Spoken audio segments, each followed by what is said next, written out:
Langsung saja kepada Ustadz Mujiman kita persilahkan, semonggo.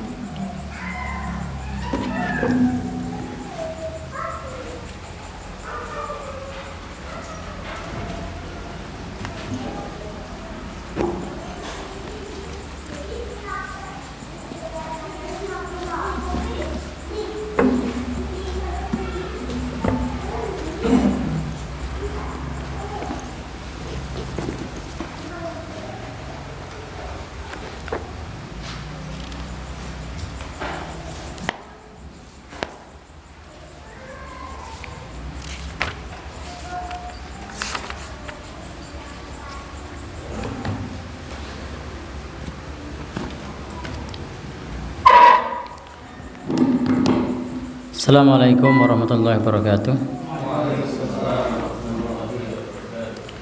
Alhamdulillah, innal hamdalillah nahmaduhu wa nasta'inuhu wa nastaghfiruh wa na'udzu bihi min syururi anfusina wa min sayyiati a'malina. May yahdihillahu fala mudhillalah wa may yudlilhu fala hadiyalah. Asyhadu an la ilaha illallah wahdahu la syarikalah wa asyhadu anna Muhammadan abduhu wa rasuluh.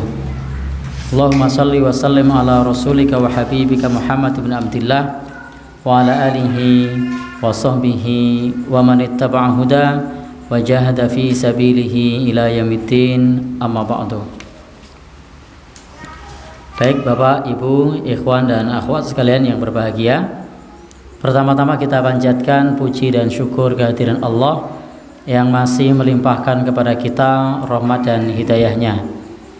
Setelah kita bersyukur kepada Allah, maka yang kedua, salawat dan salam semoga tercurah pada Nabi kita, Nabi Muhammad sallallahu alaihi wasallam sebagai uswah hasanah kita. Adapun yang ketiga, di kesempatan ini kita akan membaca pada bab al-ghuslu atau bab mandi. Jadi kita akan belajar atau akan membaca bab yang terkait dengan mandi. Di bab ini sebenarnya kita semua sudah pernah mandi, bahkan setiap hari mandi. Tetapi ini kita pelajari hanya sebagai bentuk perbandingan, karena pada prinsipnya teman-teman semua di sini sudah fasih semua. Kalau masalah mandi tidak usah diajari. Maka di sini kita akan baca sebagai bentuk perbandingan atas apa yang sudah pernah kita pelajari terkait dengan mandi. Baik, jadi apa yang disebut dengan al-ghuslu? Al-ghuslu di sini maknanya adalah menyiramkan air ke seluruh tubuh, takmimul ma'. Jadi mengalirkan air ke seluruh tubuh. Airnya adalah air yang suci. Jadi kalau bukan air yang suci, maka tidak disebut dengan mandi. Jadi intinya mandi itu adalah untuk meratakan air ke seluruh tubuh dalam rangka untuk menghilangkan najis. Bapak dan saudara yang berbahagia yang dirahmati Allah Subhanahu wa taala, kita langsung masuk pada bab apa yang menjadi sebab seseorang mandi wajib. Sesuai dengan namanya, mandi janabat. Janabat ini terkait dengan junub. Jadi sesuai namanya disebut mandi janabat karena junub. Nah, tahu junub ya? Dalam Al-Quran disebutkan wa in kuntum junubang fattahharu. Kalau kalian junub, maka hendaknya bersuci.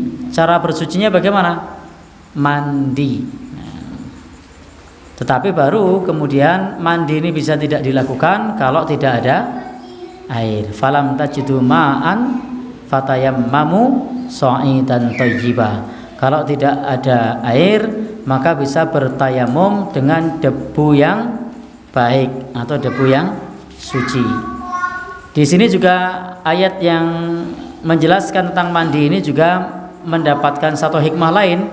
Apa hikmahnya? Bahwa tayamum itu selain pengganti wudhu juga bisa pengganti mandi. Tayamum selain pengganti wudu juga menjadi pengganti mandi. Baik, disebut mandi janabat karena prinsipnya adalah junub. Maka ketika seseorang sudah bertemu antara dua khitan, Nabi menyebutkan ketika bertemu antara dua khitan, khitannya laki-laki dan khitannya perempuan. Idzal taqal khitanan, apabila dua khitan sudah ketemu maka wajib untuk mandi. Itu hadisnya seperti itu. Maka makna bertemu disinilah yang kemudian dikaji oleh para ulama. Seukuran ketemunya bagaimana?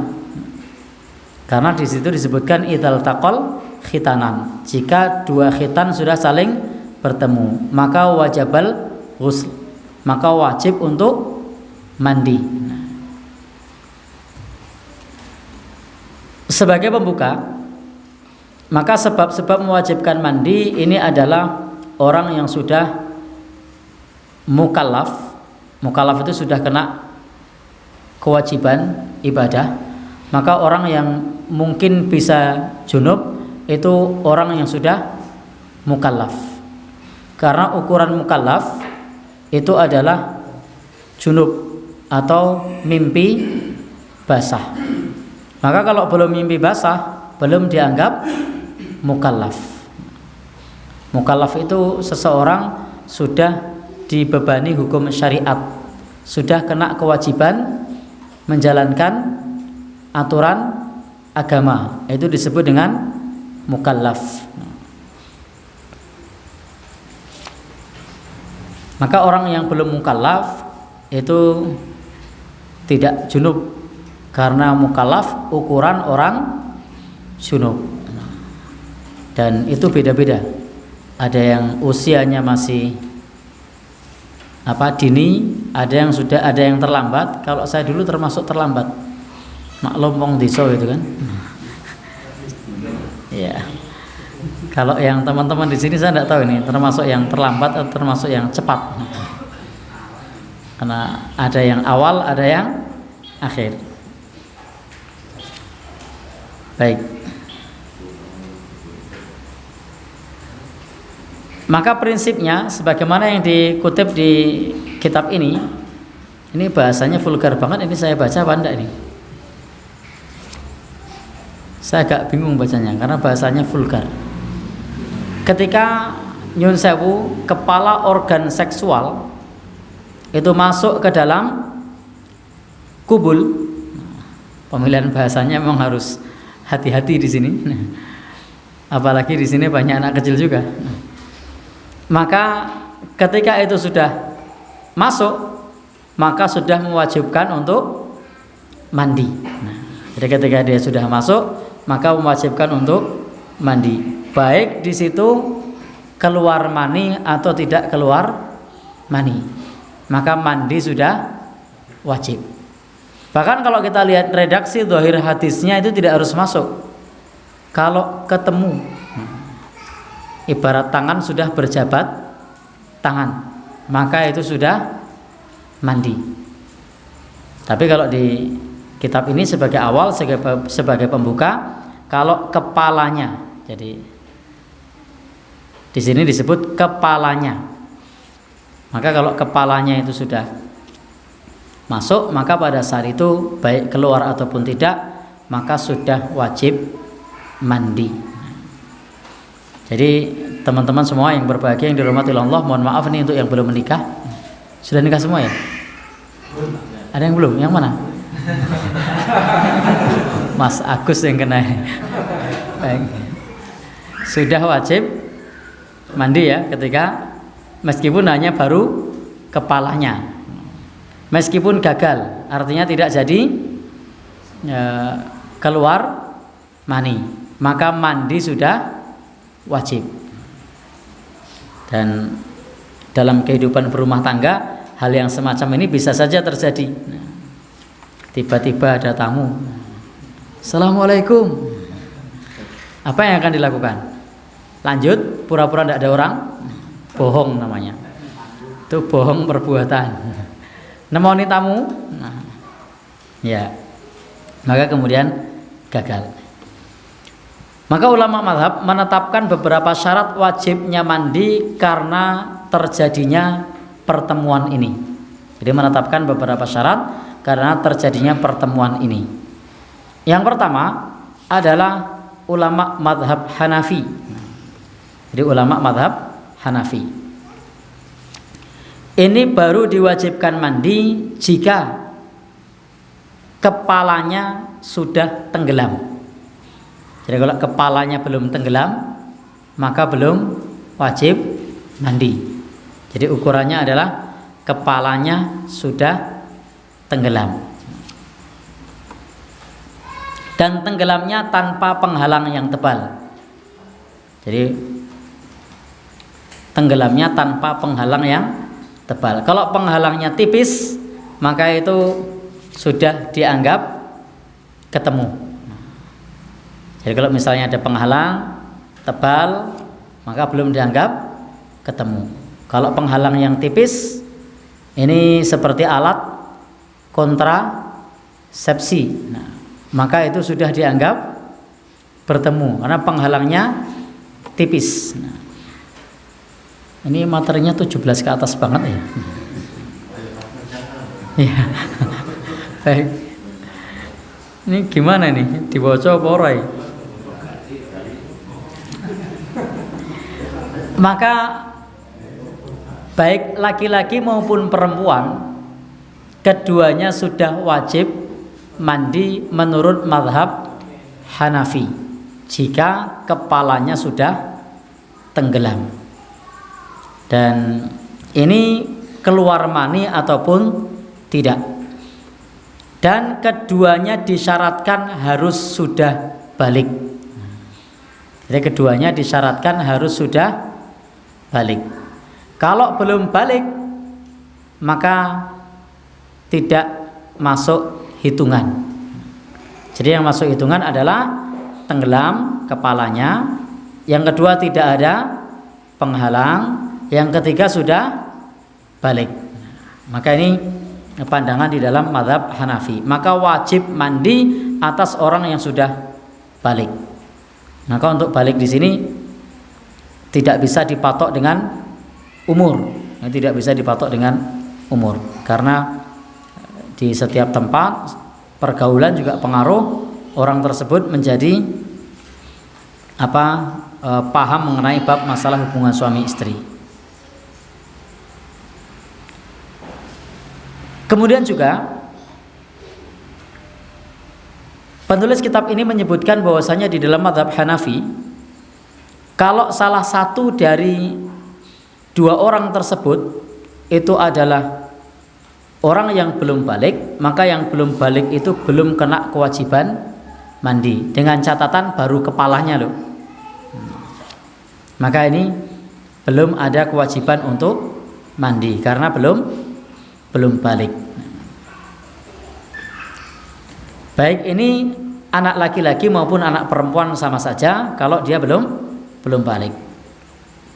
Demikian pula tidak wajib mandi jika tenggelamnya, ingat belum keluar mani, kepada hewan ataupun mayit.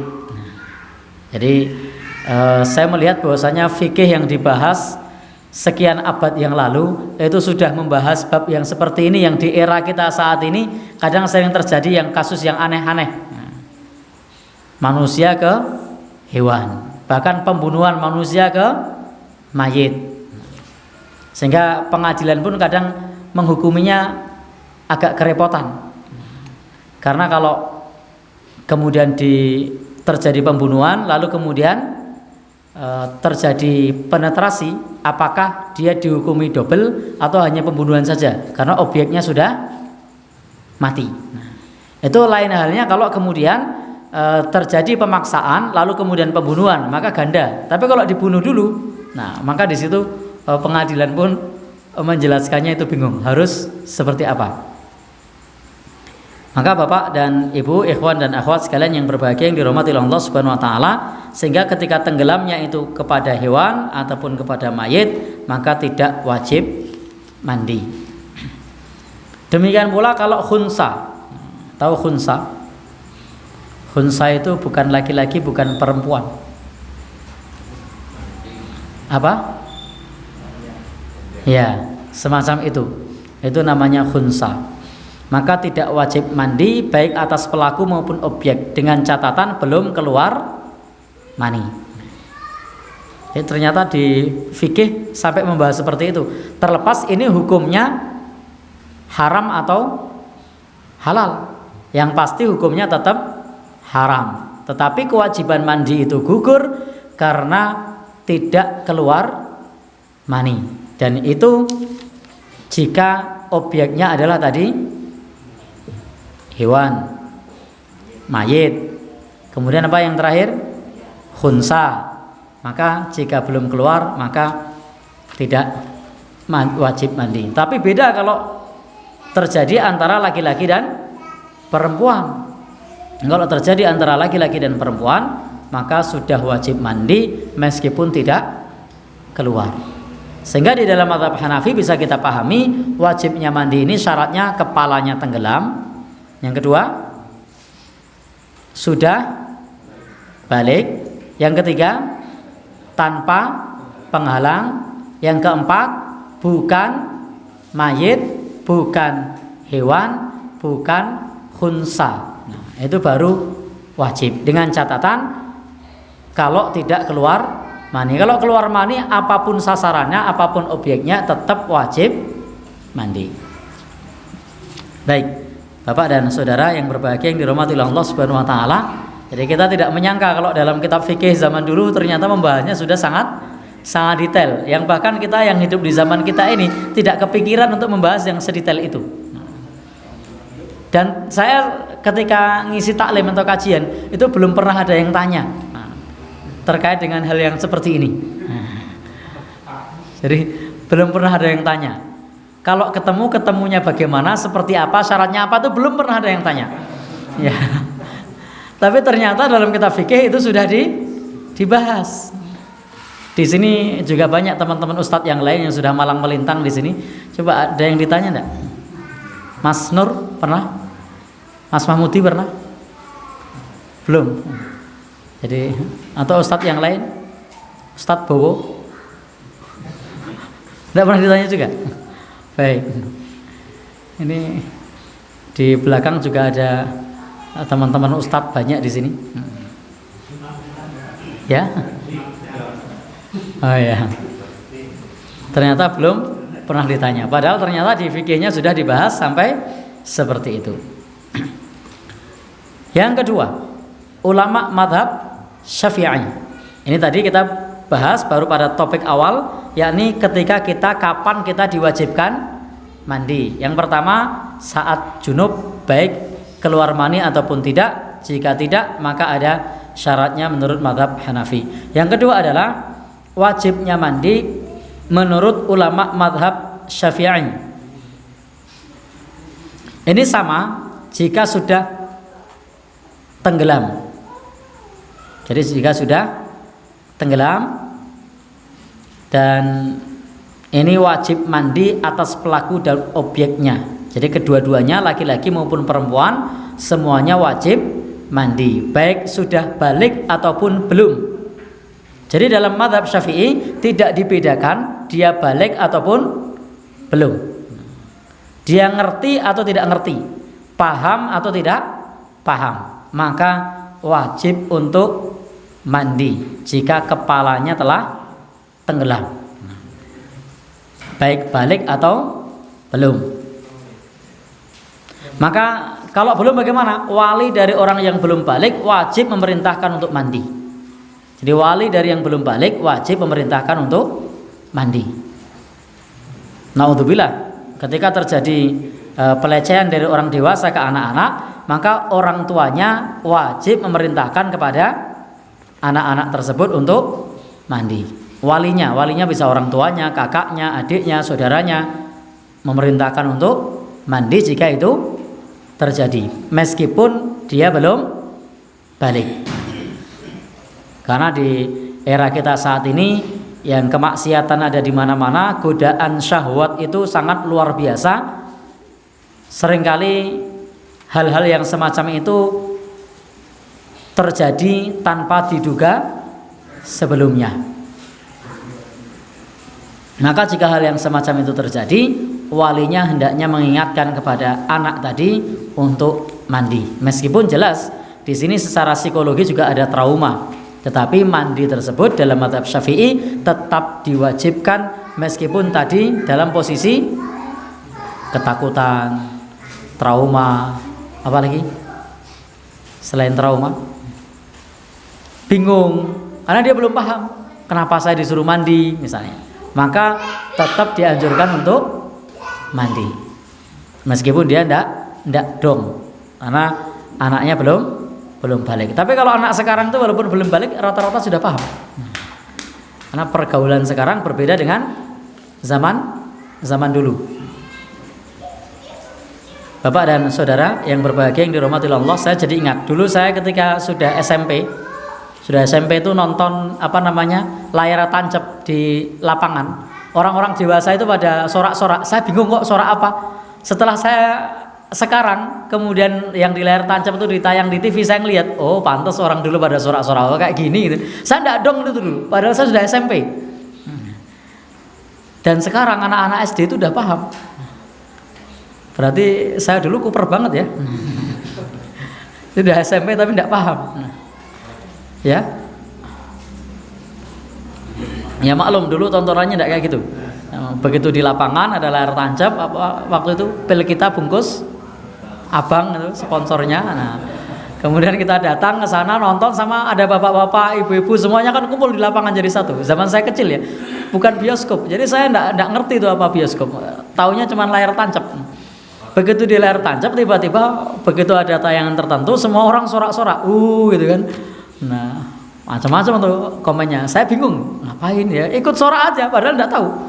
Nah, begitu sudah dewasa ngelihat yang di layar tancap itu tayang di TV, ya, siaran-siaran jadul itu kan, loh wajar nih orang dulu ketawa, karena tayangannya seperti ini. Waktu itu saya enggak dong sama sekali, padahal sudah SMP. Baik, ini dalam mazhab Syafi'i tidak harus balik. Meskipun belum balik, maka wajib untuk mandi. Baik sudah mampu digauli ataupun belum, wajib untuk mandi. Baik ada penghalang ataupun tidak, wajib untuk mandi. Jadi ada penghalang ataupun tidak, wajib untuk mandi. Jadi tidak dibedakan ada penghalang atau tidak. Berbeda dengan mazhab Hanafi tadi, kalau ada penghalangnya tebal, maka tidak wajib mandi. Tapi penghalangnya tipis, maka wajib mandi. Jadi dibedakan antara penghalang yang tebal dan yang tipis. Kalau dalam mazhab Syafi'i tidak peduli penghalangnya tebal ataupun tipis, jika maksudnya ke sana dan sudah tenggelam kepalanya, maka wajib mandi. Ini lebih simpel dan mudah diingat ini. Pokoknya ketemu mandi. Jadi pokoknya ketemu mandi.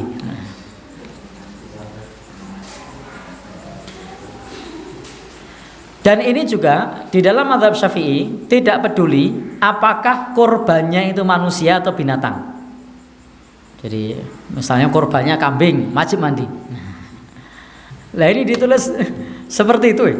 Saya tidak tahu di kitab fikihnya itu sudah sampai membahas apa korbannya selain manusia. Tapi apa terjadi gitu kan, saya tidak tahu. Misalnya ayam, ya tetap mandi.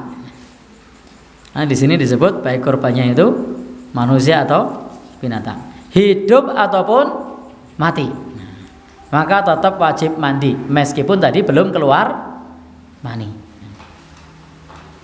Maka teman-teman semua yang berbahagia yang dirahmati Allah Subhanahu wa taala, di dalam mazhab Syafi'i tidak membedakan meskipun objeknya adalah manusia atau objeknya adalah hewan, objeknya itu masih hidup ataupun sudah mati, sama saja. Bahkan jika itu terjadi pada khunsa.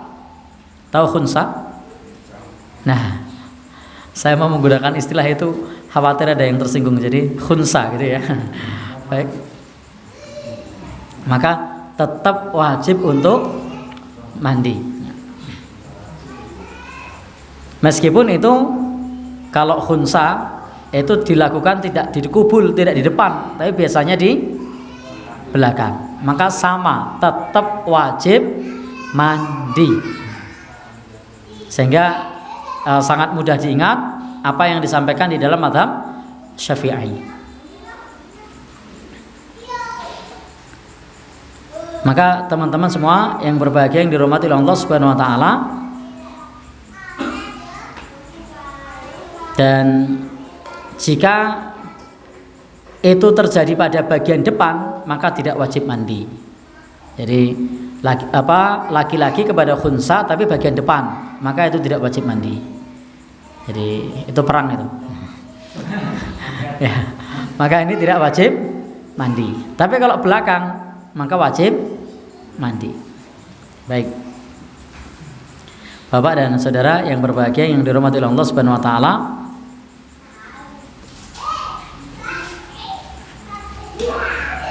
dan ini disyaratkan yang mandi tadi jika benar-benar tenggelam. Kalau hanya pertemuan antara dua bibir maka tidak wajib mandi kecuali dengan keluarnya mani. Sehingga di dalam mazhab Syafi'i kalau hanya sekedar baru ketemu, nyentuh, maka belum wajib mandi. Baru mandi kalau sudah benar-benar kepalanya tenggelam. Jadi tidak harus keseluruhan, tapi cukup kepalanya.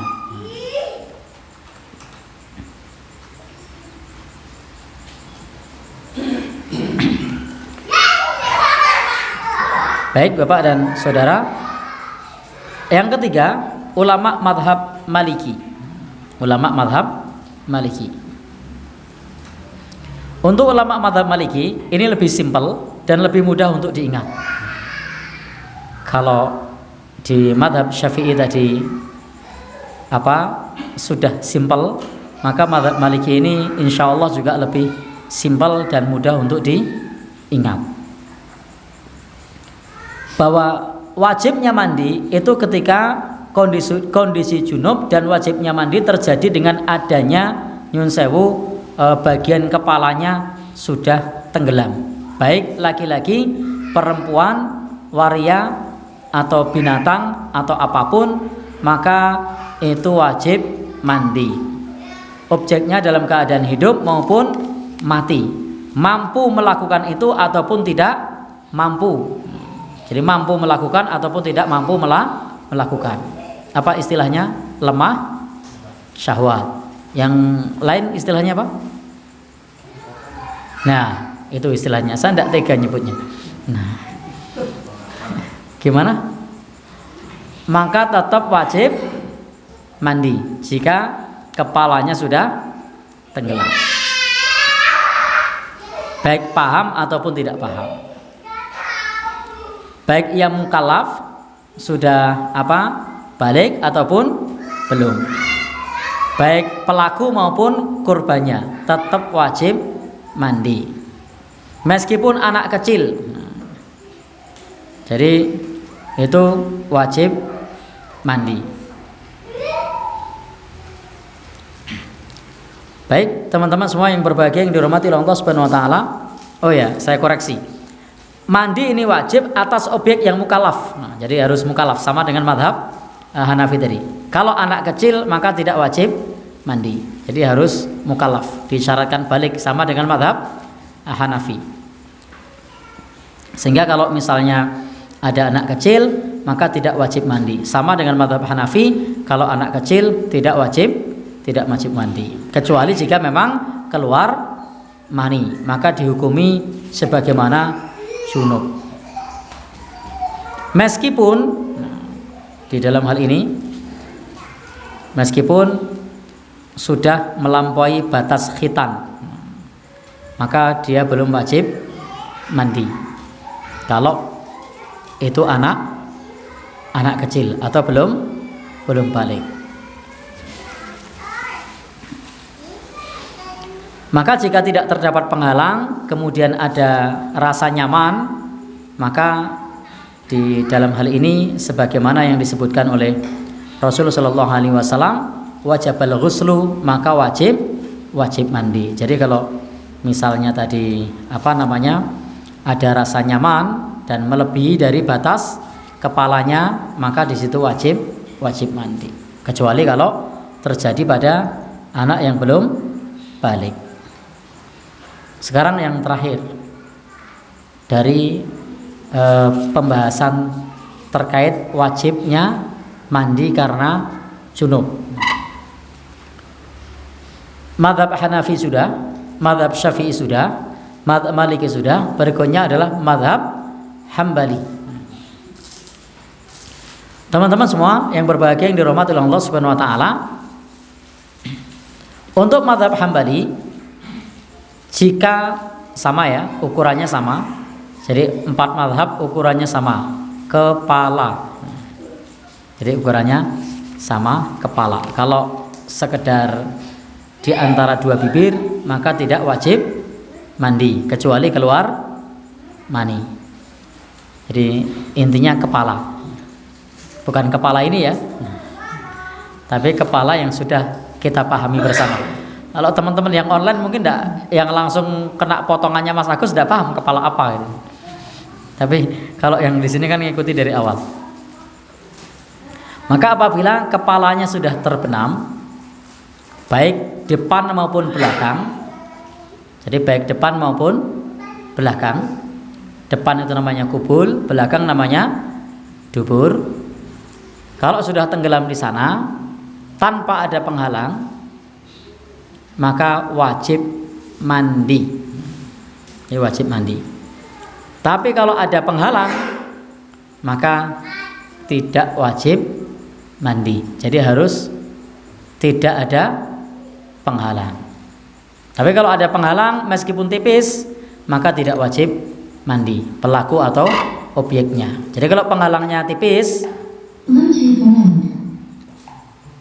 suara apa ya? Baik. Saya lanjut ya.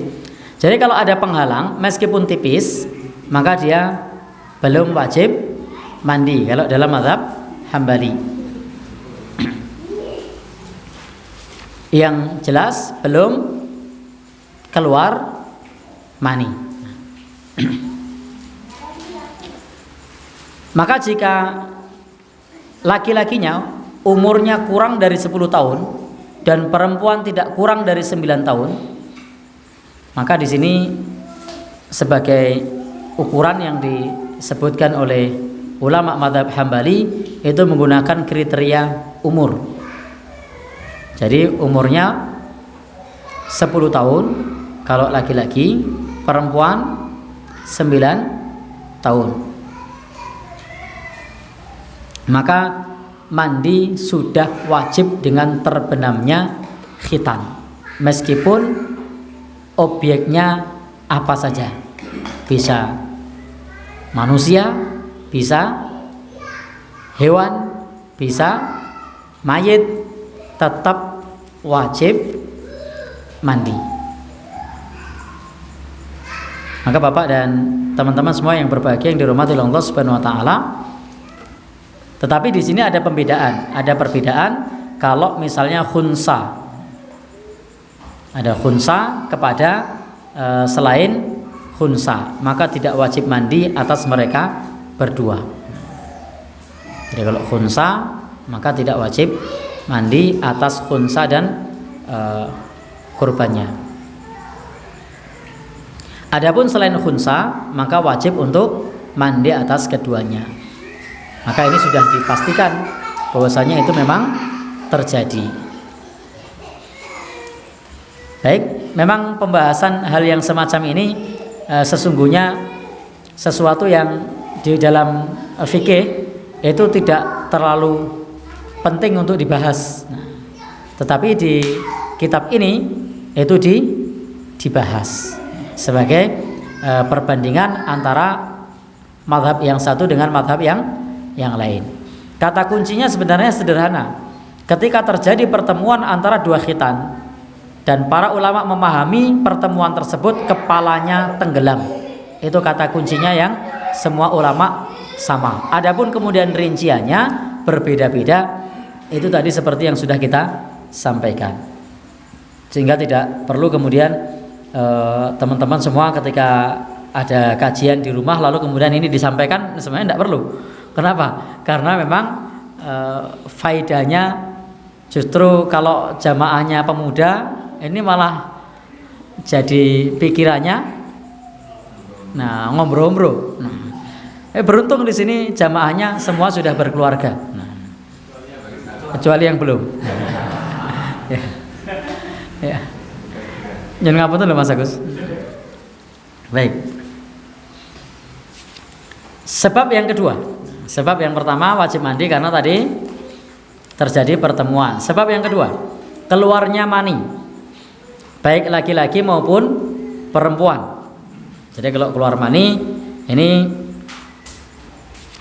jelas kita semua sudah sama-sama tahu dalam kitab fikih memang yang mewajibkan mandi kalau kita junub atau keluar air mani. Maka untuk keluar mani ini hukumnya wajib untuk mandi. Demikian pula perempuan juga ketika keluar mani wajib mandi. Dan untuk kasus mani perempuan itu memang tidak bisa diindrai, tidak bisa dilihat karena keluarnya tidak terlihat. Tapi kalau laki-laki itu keluarnya nampak. Maka untuk perempuan tidak bisa dilihat tapi bisa dirasakan. Nanti silahkan ditanyakan kepada yang ibu-ibu. Nah, kalau saya tidak punya kapasitas untuk menjelaskan bab ini. Tentu kepentingannya adalah kepentingan ilmiah, bukan bertanya tentang kepentingan yang lain. Baik. Kemudian keluarnya mani menurut mazhab para ulama itu juga ada rinciannya, sehingga di sini para ulama berbeda ketika menjelaskan mengenai keluarnya air mani. Namun sebelum itu, keluar mani itu ada dua kondisi. Yang pertama adalah keluar pada saat terjaga, saat tidak tidur. Yang kedua, keluar saat tidur, yakni pada saat mimpi. Untuk keluar yang saat terjaga itu bisa disengaja atau tidak disengaja. Misalnya karena sakit. Lalu kemudian keluar. Atau karena faktor lain secara medis yang menjadikan keluar mani tanpa sengaja. Bisa pula sengaja karena bercumbu atau karena kalau dalam bahasa anak muda istimna atau istimta, bahasa modernnya apa? Masturbasi. Nah, maka itu juga termasuk yang dapat mengeluarkan air mani dalam keadaan jaga. Demikian pula semua ini mewajibkan mandi, baik keluar bersama dengan rasa nikmat atau tidak ada rasa. Maka semuanya wajib mandi. Ini berlaku pula seseorang yang mencumbu istrinya kemudian keluar mani, maka juga wajib untuk mandi. Adapun untuk yang keluar karena sakit atau sejenisnya, maka tidak ada kewajiban mandi. Jadi yang keluar karena sakit itu tidak ada kewajiban mandi. Setelah didiagnosa dokter karena sakit kemudian menyebabkan air mani keluar. Ini kira-kira yang sakit bagian mana nih? Kalau sakit kemudian air mani keluar. Tapi ulama sudah membahas bab itu. Kalau saya sendiri tidak paham sakit apa yang bisa menyebabkan keluar mani. Ada yang pernah dengar? Belum ya? Baik, ada dokter atau perawat di sini? Oh ya. Tapi di kitab ini dibahas jika karena sakit. Jadi memang para ulama zaman dulu ketika membahas itu sesuatu itu melampaui zamannya. Bahkan ketika kita membahas bab tawajuh ilal kiblah, wajibnya menghadap kiblat, itu sudah dibahas bagaimana kalau sholat di atas Ka'bah. Itu sudah dibahas. Ya, saya tidak kepikiran kenapa para ulama sudah membahas itu. Memang para ulama itu zaman dahulu ketika mendiskusikan suatu persoalan itu sampai melampaui zamannya. Nah, yang saat ini bisa saja seseorang sholat di atas Ka'bah, lagi ngerehab misalnya, atau misalnya apa lagi di bulan misalnya, dan seterusnya. Nah, itu sampai dibahas seperti itu. Baik bapak-bapak dan ibu-ibu yang berbahagia yang dirahmati Allah Subhanahu wa taala. Nah, baik, sekarang kita lihat rinciannya. Yang pertama, ulama mazhab Syafi'i. Jika keluar dari jalur yang normal, maka wajib mandi. Jika keluar dari jalur yang normal, maka wajib mandi. Baik dengan rasa nikmat ataupun tidak. Baik dicapai dengan cara normal ataupun tidak. Asal keluarnya normal dari jalurnya ya. Kalau keluarnya karena dibedah di bawahnya misalnya, maka itu tidak. Atau dibedah di melalui jalur operasi misalnya di bagian tertentu, bukan lewat jalurnya, maka itu tidak. Tapi selama keluarnya lewat jalurnya, baik merasakan sesuatu ataupun tidak, maka wajib mandi. Baik, di bab ini kita juga menjumpai bagaimana para ulama ketika membahas bab ini juga sudah melampaui zamannya. Jadi melampaui zamannya, karena pembahasannya adalah keluar lewat jalurnya. Berarti sudah ada pembahasan jika air mani tidak keluar lewat jalurnya. Dan itu baru ada di zaman modern, bagaimana air mani keluar lewat jalan yang lain. Contohnya misalnya di bedah, lalu kemudian dikeluarkan lewat jalan lain. Padahal kalau kita melihat zaman dulu, apakah sudah ada bedah semacam ini? Kira-kira zaman dulu sudah ada belum? Belum ya. Tapi ternyata para ulama sudah membahas betapa jeniusnya para pendahulu kita di dalam membahas persoalan fikih, sampai pun masalah-masalah yang terlewatkan oleh kita yang kita hidup di zaman modern. Kemudian yang berikutnya adalah jika seseorang menggauli istrinya, kemudian tidak ada mani yang keluar, kemudian mandi, tiba-tiba keluar mani. Jadi keluarnya telat. Maka dia wajib mengulang kembali mandinya. Sudah hubungan suami istri, merasakan nyaman, tapi tidak keluar. Begitu mandi, setelah mandi baru keluar. Ini bisa jadi termasuk bagian dari kelainan ketika terjadi semacam ini. Maka menurut ulama mazhab Syafi'i wajib mengulang kembali mandinya, sebab yang diperhitungkan adalah keluarnya mani. Sementara untuk pihak perempuan, maka mereka juga wajib mandi. Apabila maninya telah keluar, maka dia wajib mandi. Kalau kemudian teman-teman semua yang berbahagia yang dirahmati Allah Subhanahu wa taala, maninya tidak keluar, bagaimana untuk perempuan? Kalau hubungan itu terjadi, maka juga wajib mandi. Baik, jadi kalau kita membahas bab yang semacam ini memang ranahnya sebenarnya ranah privasi, karena bahasanya bahasa yang sangat vulgar. Nggak tahu ini nanti sama Mas Agus mau diupload apa enggak nih? Ya. Ya. Ini online betul Mas Agus nih? Oh enggak ya? Ya, enggak bisa online di sini, enggak ada sinyal. Tapi Kalau saya kok kepikiran tidak usah diupload ini. Karena ya. Baik.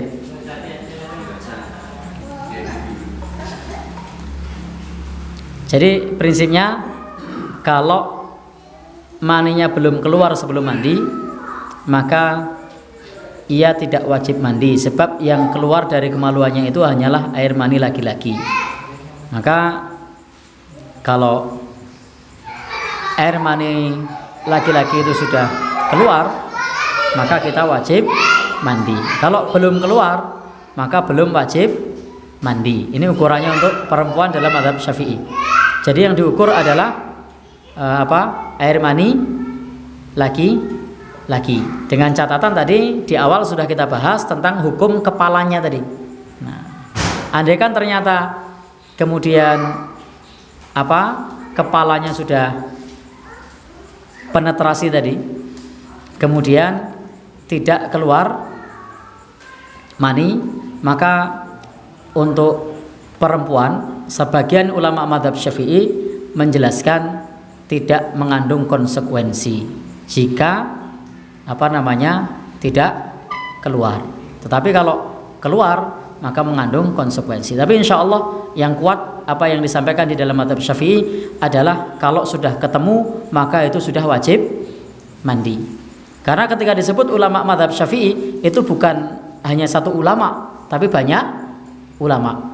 Sebagaimana ketika disebut ulama mazhab Hambali bukan hanya satu ulama, tapi banyak ulama. Maka pendapat yang ada di dalam mazhab Syafi'i pada prinsipnya kalau sudah kepalanya masuk maka sudah wajib mandi. Tetapi prinsipnya tadi untuk yang keluar mani itu ada rinciannya. Kalau keluarnya setelah mandi maka diulang. Kalau keluarnya tidak normal, tidak lewat jalannya, tidak wajib mandi. Nah, itu rinciannya di situ. Kemudian yang berikutnya, ulama mazhab Hambali tidak disyaratkan untuk wajibnya mandi keluarnya mani secara nyata. Jadi tidak disyaratkan untuk wajibnya mandi keluarnya mani secara nyata. Cukup bagi laki-laki merasakan terpisahnya air mani dari tulang sulbinya, maksudnya merasakan nikmat, maka dia sudah wajib mandi. Karena tadi salah satu sebab seseorang wajib mandi itu karena keluar mani. Maka kalau mani itu sudah keluar, meskipun tidak terlihat, tapi sudah dirasakan. Tahu maksudnya ya? Sudah dirasakan nyaman. Apa bahasa yang pas apa? Ada yang bisa membantu saya menggunakan bahasa yang tepat?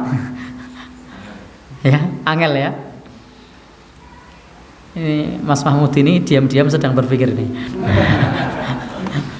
Ya.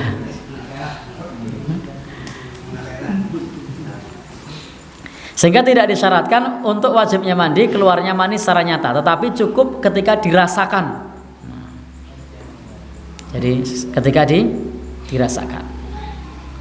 Sementara untuk wanita juga sudah merasakan, maka ini sudah wajib untuk mandi. Jadi intinya dirasa. Maka kalau rasa itu sudah ada, maka mani sudah dianggap keluar.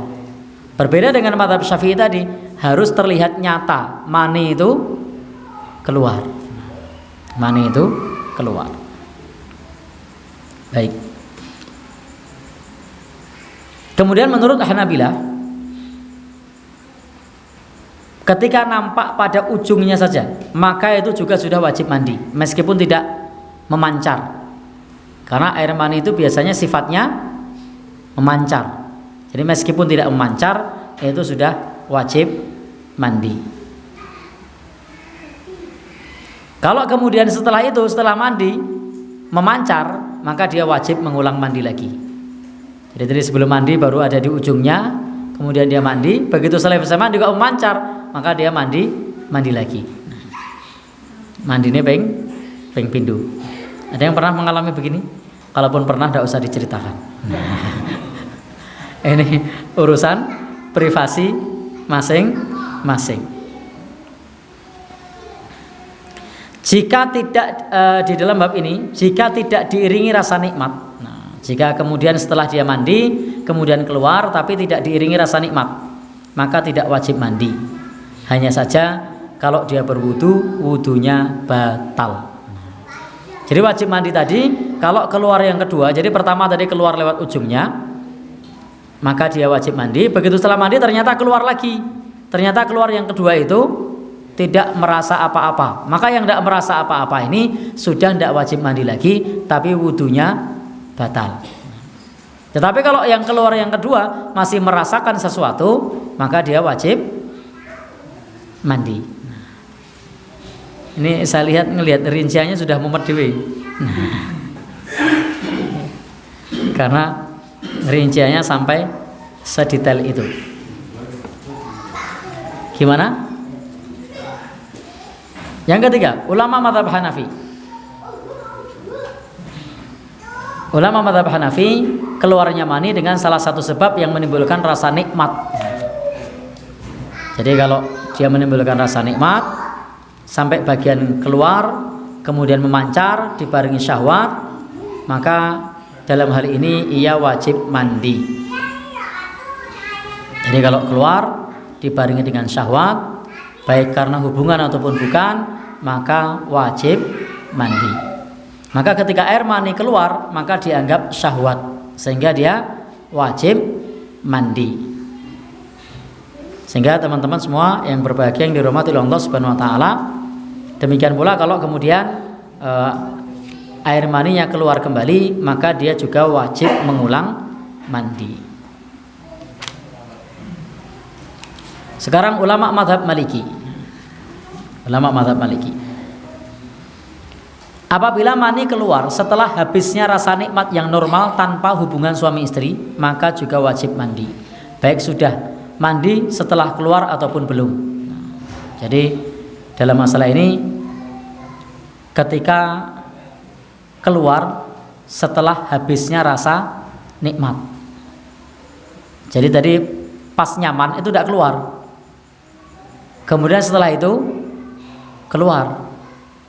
keluarnya setelah rasa nyaman, maka wajib mandi. Baik keluarnya itu setelah mandi atau belum mandi. Jadi keluarnya tertunda. Pertama rasa nyaman, kemudian sebelum atau sudah mandi air maninya keluar, itu sama saja, dia wajib mandi. Baik teman-teman semua yang berbahagia yang dirahmati oleh Allah Subhanahu wa taala, yang berikutnya adalah ketika keluar mani pada saat tidur. Kondisi ini disebut mimpi basah. Maka saat bangun melihat pakaiannya basah atau mimpi melakukan sesuatu, maka jika itu meyakinkan bahwasanya itu adalah air mani, maka wajib mandi. Kecuali tidak meyakinkan, maka tidak wajib mandi. Dikerjain sama temannya pakai sampo itu, yang warnanya mirip, kok aromanya beda, wangi, maka ini tidak meyakinkan, maka tidak wajib mandi. Tapi harus sampai pada tingkat meyakinkan pada saat bangun bahwasanya itu adalah air mani. Jika ragu itu mani atau madhi, maka juga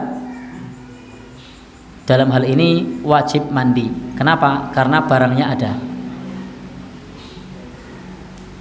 Baik merasakan ingat ataupun tidak, kalau ada wujudnya meyakinkan, maka wajib mandi. Berikutnya yang keempat. Jadi pertama tadi apa? Karena bertemunya antara dua khitan. Yang kedua karena keluar mani. Yang ketiga keluar mani saat tidur. Yang keempat sebabnya adalah darah haid dan nifas. Semua ulama mazhab sepakat mengenai wajibnya mandi. Sehingga dalam masalah ini tidak ada rincian, karena semua ulama mazhab sepakat haid dan nifas wajib mandi. Tidak dibedakan haid nifasnya itu sebentar ataupun lama, ngeflek ataupun tidak.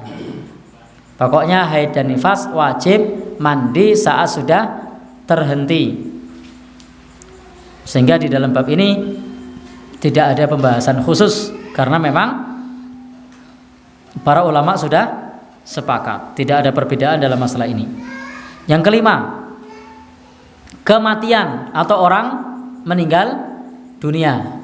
Ini juga tidak ada perbedaan. Jadi meninggal dunia termasuk sebab mandi wajib, meskipun mandinya itu dimandikan, bukan mandi sendiri.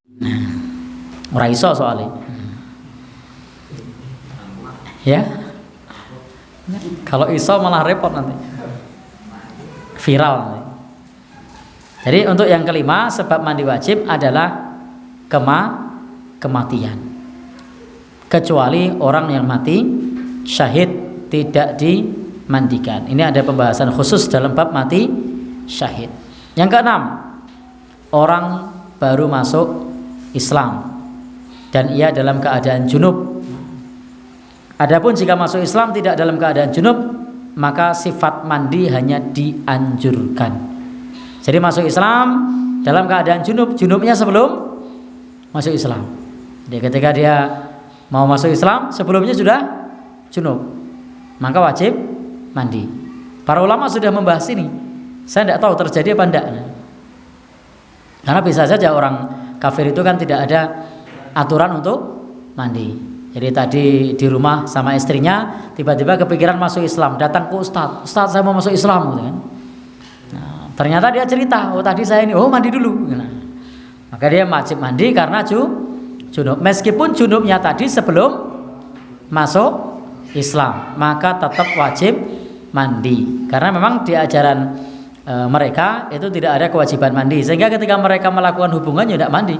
Bisa jadi setelah melakukan hubungan mereka aktivitas secara biasa. Sementara dalam agama kita ada ajaran untuk mandi. Maka sangat mungkin orang yang masuk Islam mengikrarkan 2 kalimat syahadat itu sebelumnya dalam keadaan junub, maka dia wajib mandi.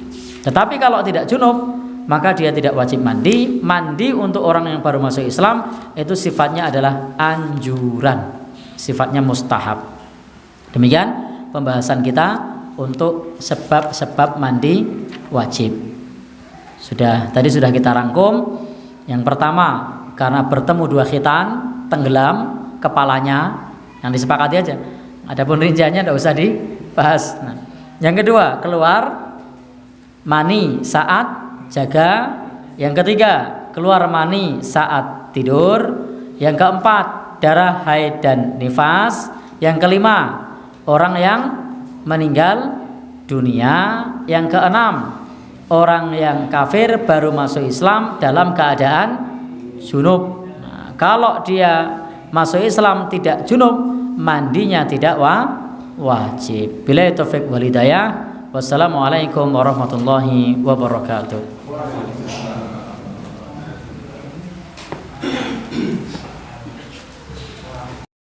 Terima kasih pada Ustadz Usman yang telah menyampaikan kajian pada kesempatan malam hari ini.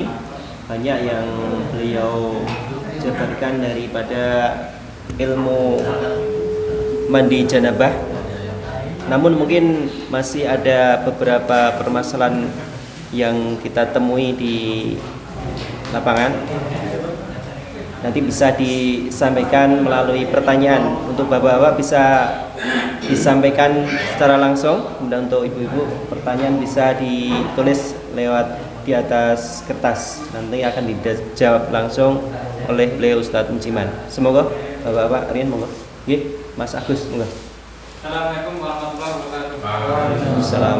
Begini tadi disebutkan bahwa ada yang dengan terkait dengan masuk janabah itu dengan yang belum masuk tiap balik itu tidak diwajibkan mandi. Nah, terus kriteria yang kriteria anak laki-laki itu dikatakan balik itu yang bagaimana gitu? Baik. Wassalamualaikum warahmatullahi wabarakatuh. Waalaikumsalam. Langsung ya. Baik, untuk dalam agama kita itu ada mumayyiz, ada balik. Untuk balik itu prinsipnya kalau laki-laki sudah mimpi basah, artinya nyun sewu, bahasa saya vulgar, organ seksualnya sudah berfungsi secara normal, maka itu disebut sudah balik. Demikian pula perempuan ketika sudah menstruasi, maka itu sudah dihukumi sebagai balik. Nah, adapun menggunakan ukuran umur, maka itu tidak relevan. Kenapa tidak relevan? Karena masing-masing tempat, masing-masing daerah, masing-masing orang itu tidak sama, sehingga lebih tepat menggunakan ukuran ketika seseorang sudah memiliki organ laki-laki ataupun organ perempuan sudah berfungsi secara normal, maka itu sudah terhitung balik. Kecuali bagi orang-orang yang memang Allah Subhanahu wa taala uji tidak menstruasi, Allah Subhanahu wa taala uji tidak keluar mani misalnya, maka itu baru menggunakan kriteria umur. Umur yang dipakai apa? Umur yang muktabar, umur yang umum. Karena ada kaidah al-ibratu bil aghlabiyah. Suatu pelajaran itu diambil dari umumnya. Jadi umumnya berapa? Umumnya di sini anak perempuan itu kelas 5 SD. Ya sudah. Kalau memang dia sudah sampai umur 15 tahun, 17 tahun kok belum, maka tetap sudah dianggap balik. Karena normalnya 5 SD, 6 SD itu sudah balik. Sehingga meskipun dia sampai umur 17 tahun belum keluar, maka dianggap sudah balik. Kenapa? Karena melewati umumnya. Nah, demikian pula laki-laki, umumnya berapa? Umumnya berapa, Mas?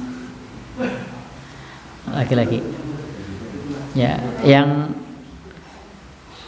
paling cepat dan paling lambat berapa? 12 tahun paling cepat. Ini hanya takriban ya, kira-kira. Paling lambat 18 tahun. Mungkin tuh 18. Ya. Baik, karena menggunakan kriteria 12 sampai 18 sampai 19 tahun kok belum keluar mani, maka tetap dihukumi sudah balik karena mengambil keumuman. Sementara yang itu tadi kasusnya berbeda, tidak biasa, maka mengikuti kasus yang biasa. Sehingga ukuran balik itu kalau kita lihat di dalam hadis-hadis Nabi, ketika perempuan dalam keadaan sudah menstruasi, laki-laki dalam keadaan sudah mimpi basah. Meskipun tadi di antara ulama mazhab Hambali misalnya menggunakan kriteria 10 tahun untuk laki-laki dan perempuan 9 tahun. Tetapi kriteria umur itu tidak selamanya akurat karena berbeda-beda. Banyak umur yang sudah 10 tahun urung dong opo-opo. Tapi ada pula umur 10 tahun itu Masya Allah, mungkin karena tontonannya, karena pergaulannya, itu sudah sangat paham dengan hal-hal yang semacam itu. Seperti kasus saya tadi, sudah SMP ora dong gitu loh. Ada yang seperti saya? Ya. Sopo? Tidak ada. Mas Eko? Tidak yakin saya. Ya. Kalau Pak Santos mungkin ya. Ya. Baik. Cukup? Allah alam besar.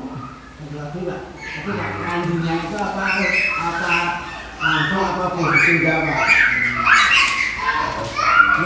Keluarnya Pak, mandinya siang dulu Pak. Keluarnya? Mandinya siang karena memang dulu Pak. Keluarnya pagi, mandinya siang. Itu nanti ada kewajiban yang terlewat. Jadi kalau keluar mani di waktu pagi, lalu kemudian mandinya siang, boleh tidak ditunda? Kalau persoalan menunda selama tidak melewati waktu sholat, itu boleh.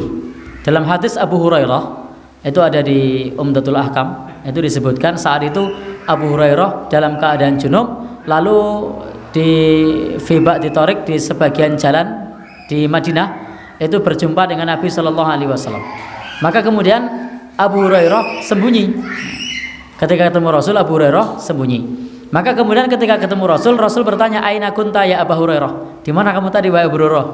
Saya sembunyi karena saya tadi dalam keadaan junub. Nah, jadi Abu Hurairah junub itu jalan-jalan di tengah kota Madinah, ketemu Nabi. Nah, karena ketemu Nabi, beliau ngumpet. Tahu ngumpet ya?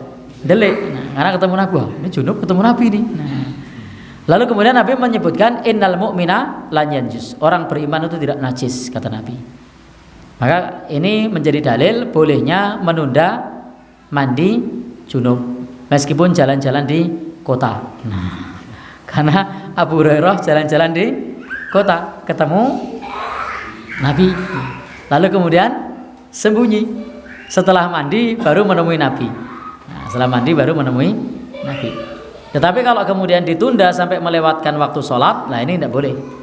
Nah, misalnya junub sebelum zuhur, mandi setelah asar, tidak boleh. Nah, ini selenco ini. Tapi kalau junub pagi, duha, mandinya sebelum zuhur, itu masih boleh. Itu masih boleh. Jadi pagi sebelum menyiapkan ternak gemak, nah, junub, lalu ngurus ternak sampai zuhur, lalu baru mandi, itu boleh. Ya. Nah, tadi kasusnya Abu Hurairah, sahabat Abu Hurairah tadi seperti itu. Ini boleh menunda. Termasuk kalau malam hari itu tidak harus mandi. Selepas isya misalnya tidak harus mandi. Nanti mandinya bisa sebelum subuh. Hanya saja dianjurkan misalnya untuk mencuci kemaluan atau disunahkan untuk berwudu, tapi tidak wajib. Wallahu a'lam bishawab. Monggo satu pertanyaan lagi. Mas Agus tidak berani tanya ini.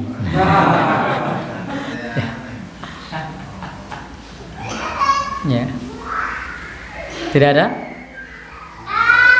Baik, kalau tidak ada, saya cukupkan sekian sebagai satu tambahan. Dulu Nabi di bulan Ramadan itu ketika beliau junub, beliau mandinya setelah kumandang adzan subuh. Padahal junubnya sebelum sahur. Jadi beliau junub, sahur, lalu kemudian mandinya sudah adzan subuh. Berarti ditunda apa enggak? Ditunda.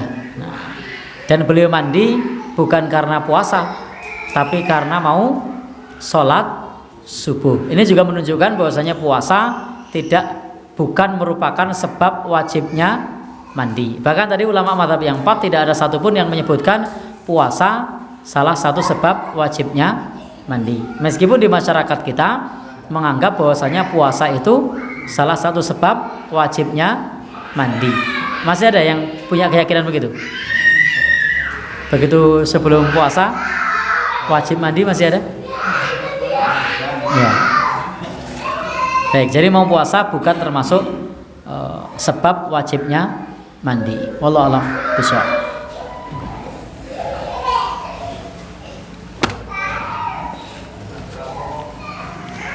Kita ucapkan terima kasih kepada Ustadz Mujiman yang telah menjawab pertanyaan-pertanyaan dari teman-teman semua. Semoga bisa menambah keilmuan kita dan juga bisa menambah amaliyah kita untuk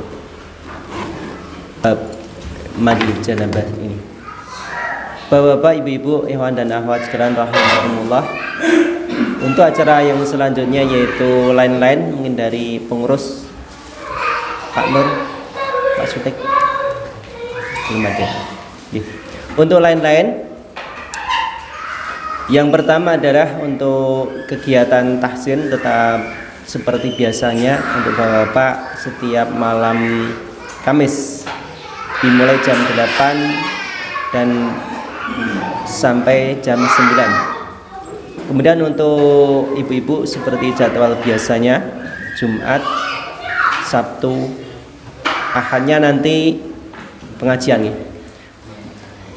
Sekalian undangan untuk hari Ahad kepada bapak dan ibu-ibu semua, bahwasanya pada hari Ahad besok tanggal 18 Desember kita mengadakan pengajian atau ngunduh pengajian PDHI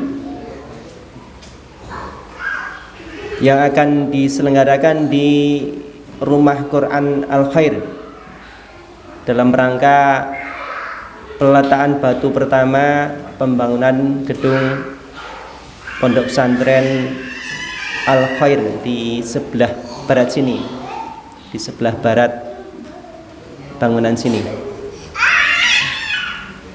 Untuk itu teman-teman, bapak-bapak, ibu-ibu sekalian diharapkan hadir pada hari Ahad besok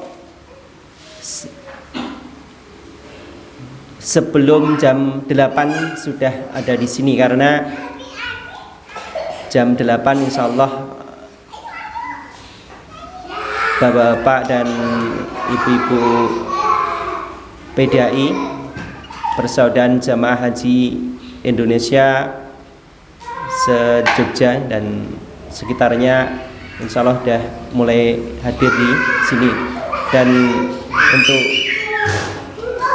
praacara sudah dimulai jam 8 untuk dari praacara itu dari kegiatan TPA anak-anak. Kemudian acara akan dimulai jam 9 dan berakhir sebelum duhur. Maka dari itu teman-teman semua diharapkan hadir. Dan untuk pakaian diharapkan bisa memakai baju atau koko putih, dan bawahnya monggo terserah yang gelap warnanya. Mungkin untuk sementara itu nanti bisa ditambahkan dari pengurus yang lain, monggo. Jadi Pak Elias, sampun nih. Apa? Oh iya, untuk malamnya, malam Ahad, untuk bapak-bapak dan ikhwan-ikhwan diharapkan untuk membantu panitia mempersiapkan acara pengajian pada siangnya. Jadi pada malam Ahadnya nanti ada kerja bakti mempersiapkan tempat. Monggo nanti untuk bapak-bapak yang tidak punya acara bisa hadir di sini pada Isya.